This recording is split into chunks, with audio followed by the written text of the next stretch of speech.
თბილისის მერის ჯანდაცვის და სოციალური მომსახურების სამსახურმა სტიქით დაზარალებულ ოჯახებს საჭიროების მიხედვით მედიკამენტები და სხვა სამედიცინო საშუალებები გადასცა.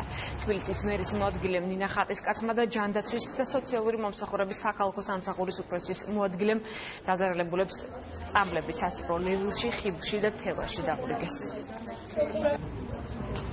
ჯანდაცვის და სოციალური მომსახურების მომსახურებამ უკვე შეისწავლა ყველა თითოეული დაზარალებულის ჯანმრთელობის მდგომარეობა, მოიყვანეს ასევე მოყვანილი იყო ადგილზე ოჯახის ექიმები, პედიატრები, მათ გარდა იმისა, რომ ადგილზე გამოუწერეს რეცეპტი და პირველადი საჭიროების სამედიცინო საშუალებები უკვე ადგილზე გვაქვს მიტანილი, ამის გარდა უკვე არის განსაზღვრული სიები, რომელი დაზარალებული საჭიროებს უკვე სტაციონალურ მომსახურებას და მათი ორგანიზებულად გადაყვანა ხდება. გუშინი იყვნენ ოჯახის ექიმებიც, მოგვიტანეს მედიკამენტები, ჩაწერეს ყველას ეს მძიმე ტკივილი მიიტანეს გულთან, ჩაგწერეს ყველა ვის რაც საჭიროებდა პირველადი დახმარება და დღეს ადგილზე უკვე მოგვიტანეს ეს ყველაფერი წამლები.